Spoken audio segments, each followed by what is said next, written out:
Hi guys, welcome to the Vault of Cult, the Vault Viewings. Vault Viewings, yes. Vault Hi Viewings. guys, hope you're doing alright out there. How are you, Mark? I'm doing alright, how are you doing? I'm good, thank you. Yeah. Right, well, yeah, Shall we kick on? we might as well. Yeah. So, at our Vault Viewings, again, we're going to be discussing more recent things that we've watched. It doesn't have to be a new film, it could be an older film. But just we're not. what we've watched recently. That's all this Vault Viewings is about. So thanks for joining us again, guys, for another episode. And let's kick off with the film that you've watched recently, Mark. I did watch it recently. As a matter of fact, went pictures to go Paid see monies. it. Yeah, and it's the Uncharted film. Uncharted. Yeah, the film to go along the very well-regarded PlayStation franchise, Uncharted. Unsurprisingly.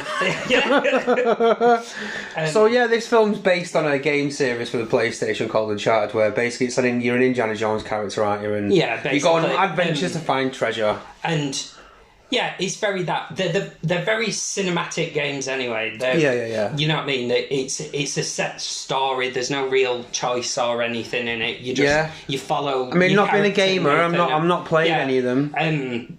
But they're a cinematic experience anyway. Okay. So I thought it was interesting that, for one, it had taken this long to make an Uncharted film. Yeah. Because they're the most filmy kind of game that you've ever seen. They've been trying to do it. Well, it's been through like not even production hell or even pre-production hell. It's been in limbo. It can't get started. They cast so many people. They even cast as the main character Nathan Drake a long while ago, Mark Wahlberg, who is now in the film as the older mentor character to Nathan Drake, who is played by Tom Holland. Spider-Man. The current Spider-Man, as of recording. The reigning Spider-Man. Yeah, that will have that. The reigning Spider-Man.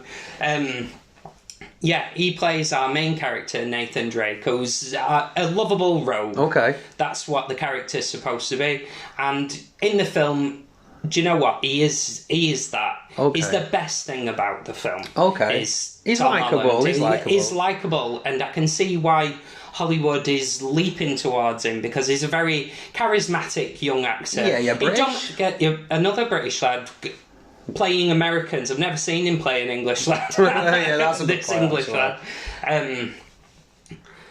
But yeah, I can see why Hollywood's leaping towards him. Yeah, he's decent. It don't help that he's not bad looking. He's likeable. You know what I mean? He's played likeable guy so far. And this is very much in his vein. So how does the film compare to the games in terms of storyline? Well, in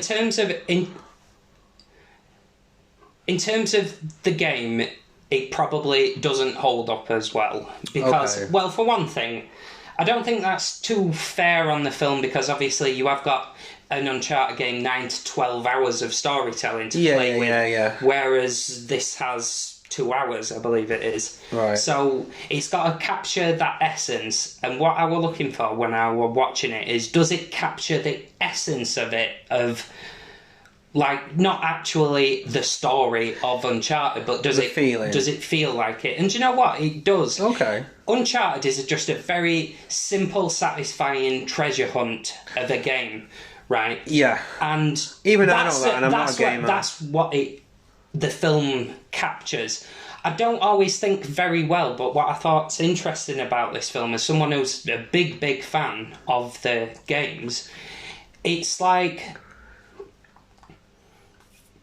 it's not as complicated, but I can accept simplified version of the game. And the easy puzzles, nothing about this film would ever challenge you. Nothing would make you actually think, I wonder how they get out of that. I wonder how they're going to get them out of this situation. And the obvious thing that you think is going to happen happens. Yeah, okay. Right. But it was enjoyable throughout. I tell you how do I describe it to, I think it were you or someone else. It's chocolate biscuit of a film. Okay. Is this film. Okay. Will it sustain you? Absolutely not. But do you want a chocolate biscuit? Yes, please. Yeah, go on then. Oh, a chocolate biscuit. Why? You go, oh, okay. Why you have your chocolate biscuit and your cup of tea? Oh, yeah. You know what I mean? Do you want to watch do you want to watch this thing about someone goes on treasure? They're looking for some treasure, find treasure map, do crazy things into it. Yeah, go on then. I'll eat my chocolate biscuits and I'll watch this. I've got 2 hours. Yeah, it's a chocolate biscuit. So what is in a nutshell, what is the plot of the film?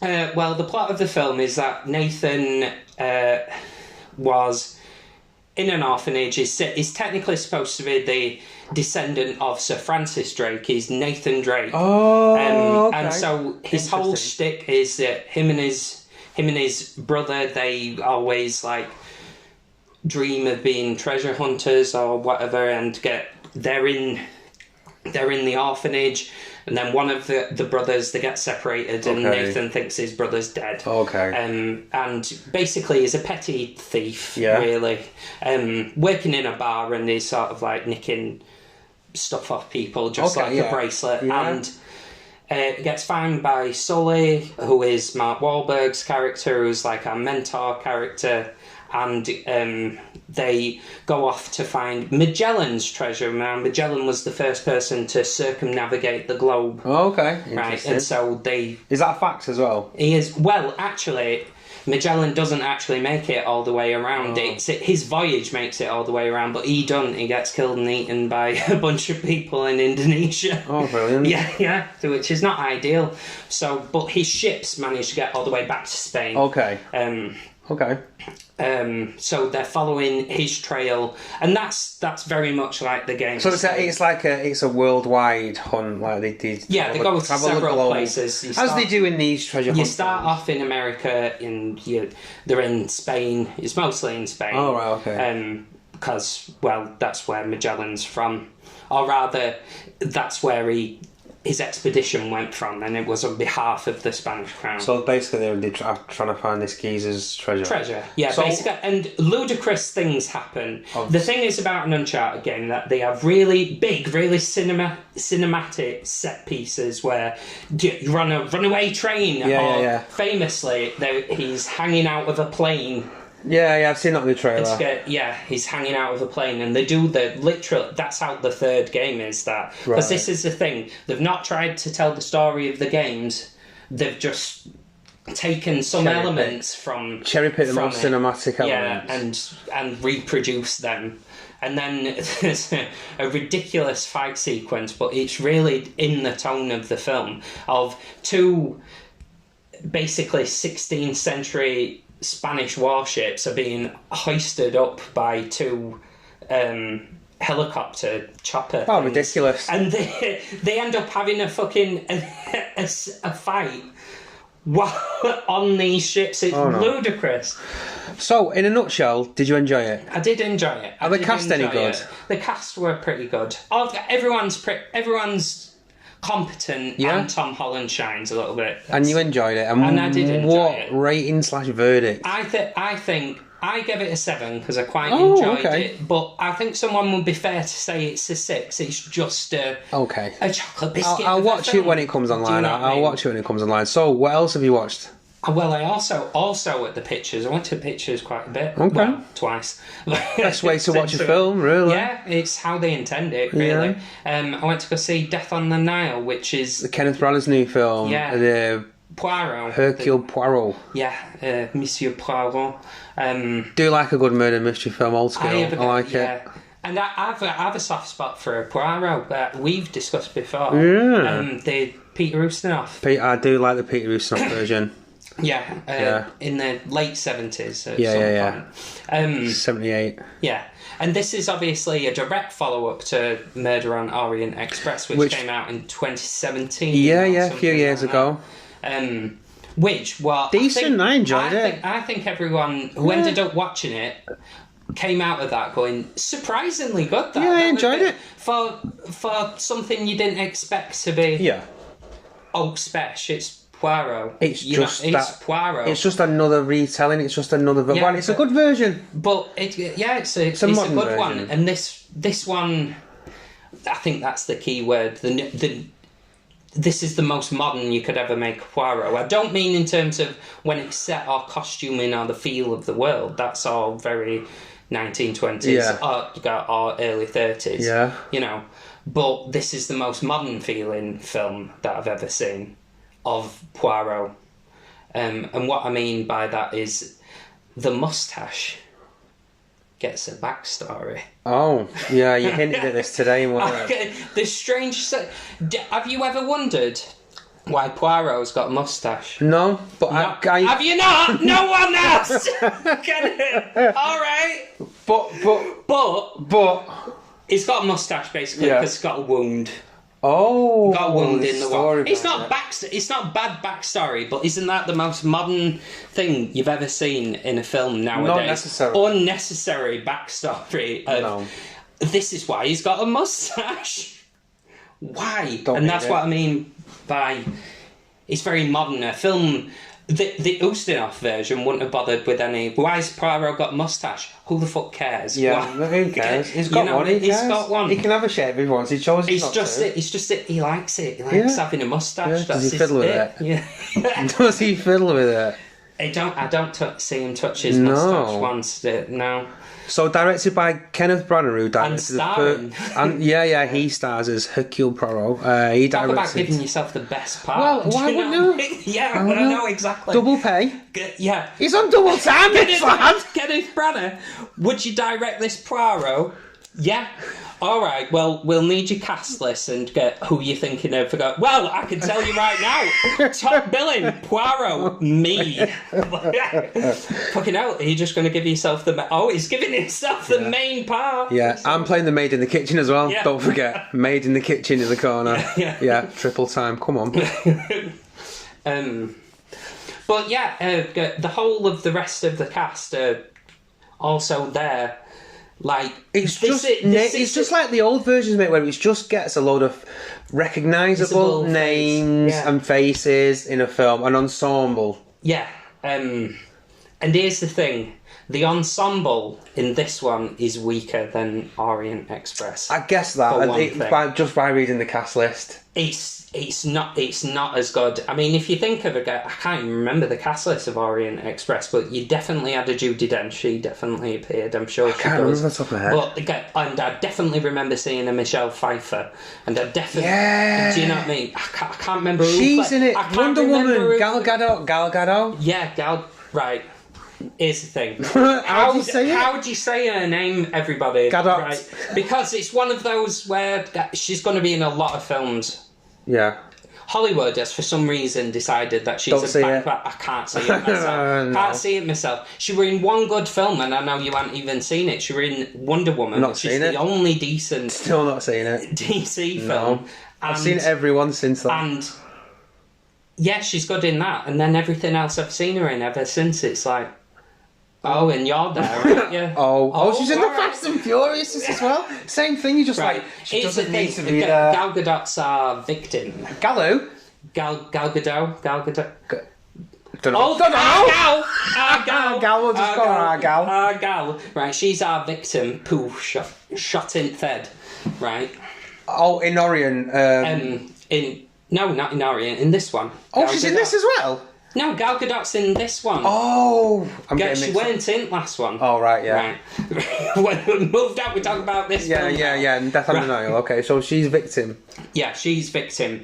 But here's the thing: a Poirot always used to be very quickly paced. Really, like you know what I mean. Yeah. All you've got, they turn up, they all introduce themselves, and. All right, get on with it now. Yeah. Get on with it. Someone gets deaded, and then he has to figure it out. Right. I found myself thinking, all right, get on with it now. All right, someone died. Okay. Someone died. Oh. There's a good half an hour, I'd say, where I'm just like, get on with it now. We've introduced everybody. Oh, we've got to build a bit more tension, have we? Well, I know one of them's going to die. Yeah, one of them's going to die, and one of them did it. Yeah, here's the thing. Orient Express pretty much out of the way as soon as they get on train. Yeah. They get on train, they have one night on train, and he's dead. Yeah. Right. Here we go. All right, it's clear. Here's the thing. Drags the arse out of it. Yeah, Orient Express as well has more of a twist to it.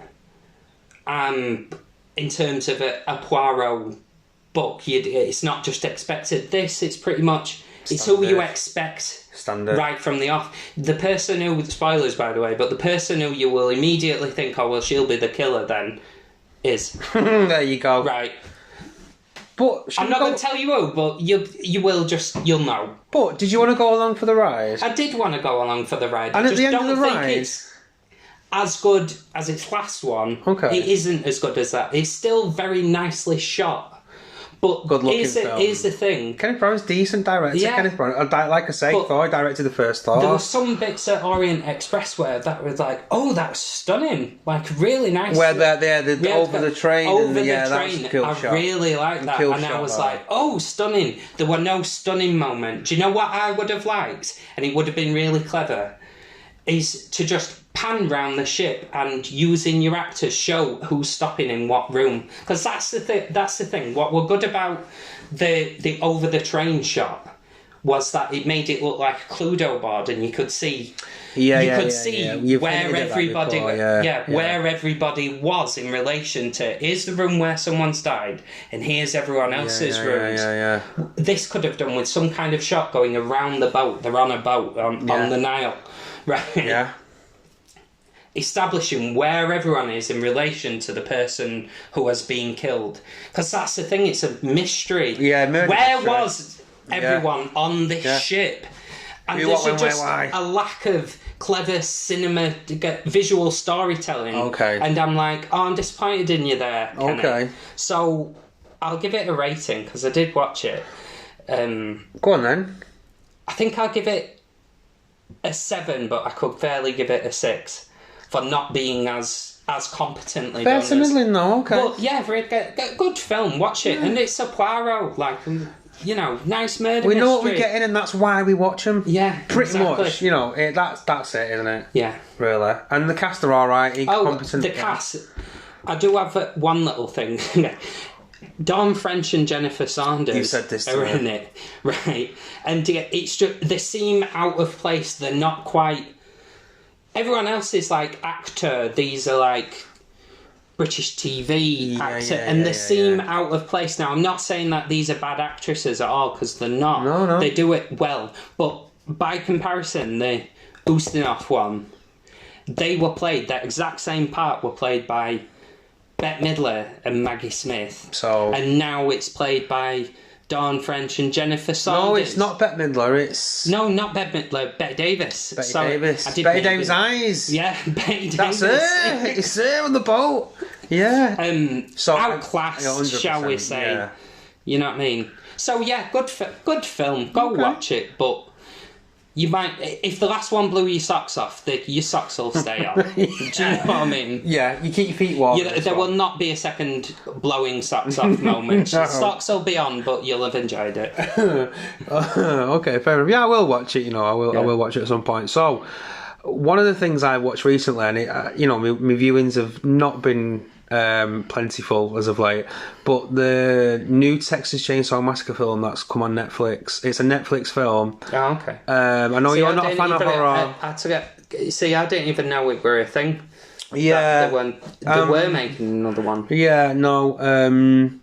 So basically, the storyline is it's trying to set itself up as an actual sequel to like the 1970s original. Okay.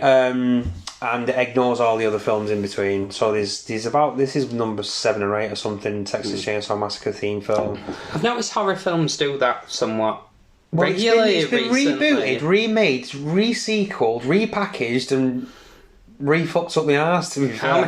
How many times do you need it? How many times do we need to re-something? Yeah. It's like I'm sick of seeing like I and plus behind everything like Disney Sky, but why is it plus an I and fuck off, I'm sick of it. So anyway, the storyline to this is, like I say, it builds itself up as a direct sequel to the original horror classic really. There's these group of these celebrity chefs that buy pretty much like a derelict town, and in this town the original Leatherface guy is hiding out, and he's been hiding out for years in this orphanage run by this fucking old sickly woman who's took him in and just looked after him, and this town's like run down, and it's pretty much them two the only people, and this guy that owns a garage who works in this little town. So these young upstarts, like I say, celebrity chefs, come to town, disturb everything, and they get all these like investors to come and see the town, and it just goes to shit, and he starts killing people again, and there's two heroines, two last ladies, if you like, but the twist of it is that kind of links it to the original is the girl that survives at the end of the first one, this character called Sally. She comes back. She's a character in this. Oh, okay. And she's been hunting him for like the last 50 years. And the way they introduce her character is like, oh, because she's going to have a one-on-one with him and this, that and the other. Yeah. Don't, mate. She just gets chainsawed straight away. Mate, it spends like 10 minutes building a character up, and she turns up and he just fucking chainsaws her right in the gut. Right. And you're like, okay. What a waste. Thanks for the build-up. And she's like, and they build it up like, oh, I'm a survivor and you don't remember me. Yeah, I'm a survivor. Yeah. Until you got onto this film. But just like all the others, mate, to be fair, they leave it open at the end, and you just like, for one, the cast is fine, the acting's fine, the script is dog shit, the direction is fine. It's quite gory, but we've seen it all before, and it's unnecessary, and it's dog shit, mate. To be fair, if you watch this film going, that was a really good horror film, you're fucking wrong. Yeah, so I'm not impressed. Not impressed with it at all. I mean, I know. I'm a fool for being enticed into these things, but if you make them, I'll watch them, and that I'm a fucking, I'm fueling the fire. But it's dog shit, guys. It's dog shit. Listeners out there, there's other films out there that are better than this. Yeah, about a million. Yeah, don't give them the wrong impression by having too many people watching it. I'm not. Do you know what? I wasn't going to justify it with a rating, but I'm going to give it a rating. I wouldn't dignify this film with a rating because we do rate things on the show. On the show we do have to rate stuff, and I'm literally giving it a 3. Oh, I think that might be the lowest ever score on a Vault of Cult. I'm giving it a 3, and I'm only giving it a 3, and I'm giving it 3 points on a scale of 1 to 10. I'm giving it 3 out of 10 because I quite liked the fact that the idea was good and having the original survivor come back as a character into it. Quite like that. I'm a bit of nostalgia, I'm a sucker for a bit of nostalgia, but then to waste that character and the potential that you could have had, and you could have done anything, it would have been better. But to have turn up on the scene, giving it the fucking beans, going, I'm going to hunt him down, I'm going to kill him. That's my chance to kill him. 50 years! And then he's just gone bang, chainsawed, literally. He chainsaws her in the gut and also fucking high in the street, in the middle of the street. And here's the thing though, the makers of that film would have thought that they were, I hate this phrase, but I'm going to say it, subverting your expectations. Fuck off. No, but I bet you that's what they would have been thinking to yourself, because they'll be thinking, everyone will think that she's a fucking ace character, and then it's just part of the trickery, and sometimes films just don't pull it off. I thought, that's clever, and I like that. And then dog shit. And at the end of it, I was just like, I knew what was coming at the end as well. And if you watch it and you're like, it really surprised me, you're a fucking idiot. sorry, listeners. We do really love and appreciate all the support. And I know you're not going to agree with everything that we're saying. We don't want you to. That's what this is about. Yeah. It's about opinions, but hopefully we can entertain you guys on a level. But yeah, mate, 3 out of 10, and I'd be wasting your time, guys, if I recommended this film. So, Mike, pretty much that's the only thing I've watched new recently. Have you watched anything else? Well, it's not a new film to me, but I ended up watching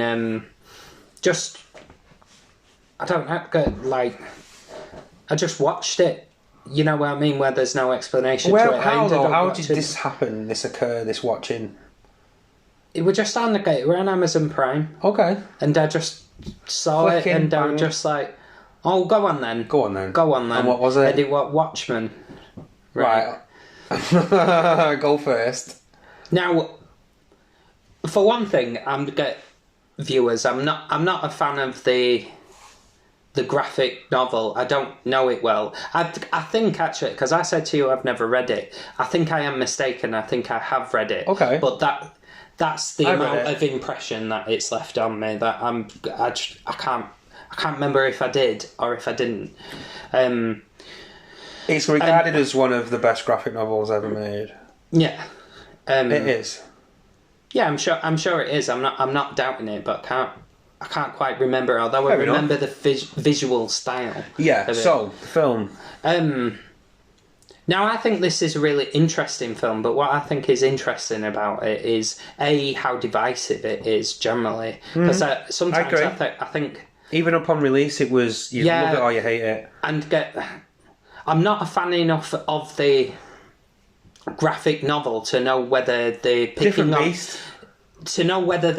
it is just fanboy bollocks or whether it's real, because I don't really like the film, but I also really respect the film, if you know what I mean. It does try to stay very faithful to it, and I think maybe that's to its detriment. It tries to put the comic on screen at a lot of times, and obviously the ending is completely different than what's in the comic. The comic ends with this octopus squid type thing being summoned from another dimension to destroy New York City, whereas it's more like an atomic explosion. So they've just toned that bit down, but it's very faithful. But I don't know. The reason I ended up watching it, because I think in my gut I'm not really a fan of Zack Snyder, the director. Yeah. His style with the DC and the Justice League. I think that's it. Thank you for leading me there, because it's very dark and it's very gritty, and I understand that that's a very faithful adaptation of what those characters are. So I can appreciate the Watchmen, but I think it's given the director Zack Snyder the entirely wrong impression of what people really want from a superhero thing. Right, because that's a very particular one. Whether I suppose they're not really superheroes in the. It's a morality tale. It's morality. Yeah. But I think because it's like a superhero thing. It's given Zack Snyder the impression that they should make a dark and gritty. Because only Dr. Manhattan has actual fucking. He's got powers. Everyone else is just a normal person that have put a costume on to fight fucking crime. Yeah. But I think it's given him an impression, because that film did so well, and is so well regarded intensely by a section of society. It's given him the impression that he should make superhero films like that. Yeah, I agree, and obviously that was his leading, and obviously the Warner Brothers decided to turn to him. And I don't know whether I've just been I don't know whether I've just been jaded by what Marvel went ahead and did, which are a much lighter feeling kind of superhero film.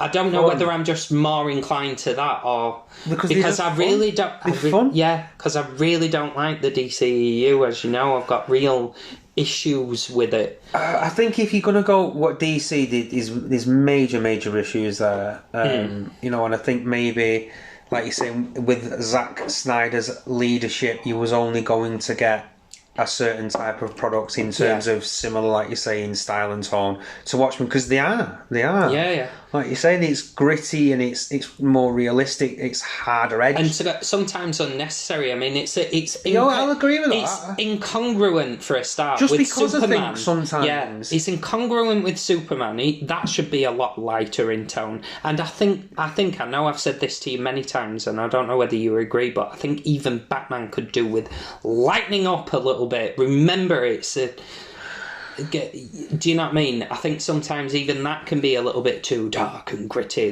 Just lighten up a little bit. He can still be the dark, broody one, just up the tone just ever so slightly. Well, I think maybe touching on that just quickly, I think going back to the original Batman and Batman Returns, I think that's what Keaton brought to that role. Yeah. And then obviously they went the silly route, and then now they went after that, and then they did it with the Nolan trilogy. They went hard the other way. They have to do that. They have to do that to go.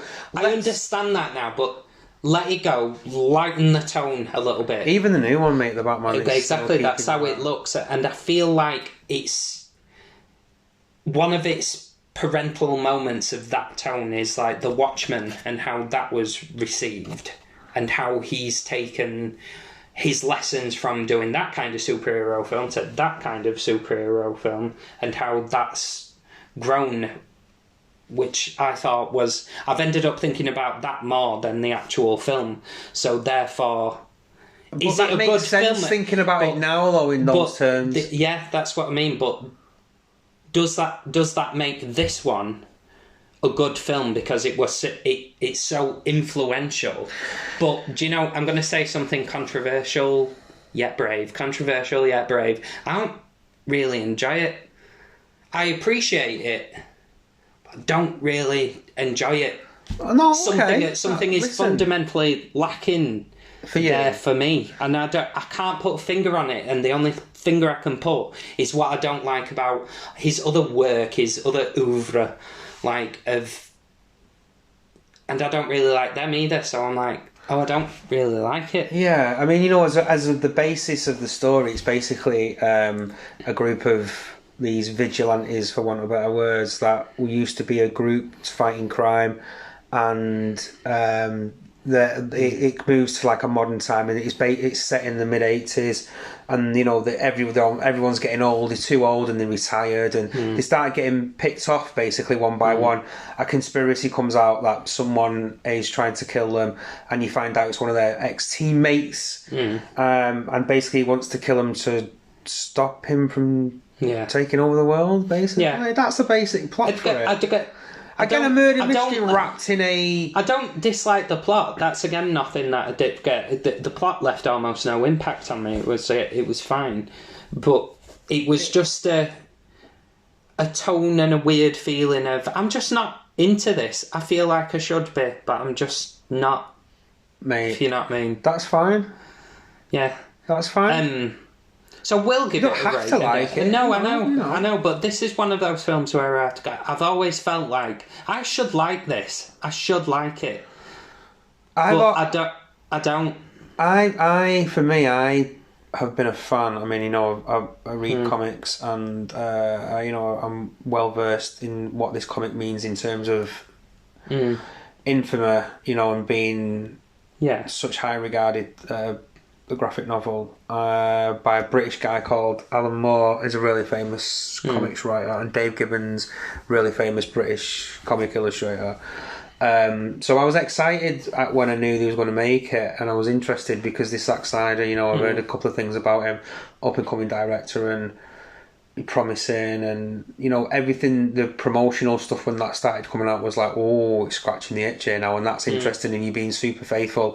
And then when the trailer comes out, it was like, oh, okay, I can see scenes from the comic there, and that's what pulled me in. But I do think, looking back on it, maybe he was too faithful in trying to put the page onto the screen by doing it every scene, and because it's quite a long film, I think. Can't remember the runtime off the top of my head, but saying that, talking about films that have legs and legacy regardless of what went on when it was released, and have been so divisive, like you say, you either hate it or you love it, it still have that legacy. That's what I mean. I can't say that's a bad film, but just because I'm like, oh, I'm not quite there, but I can't say that's a bad film because it's not.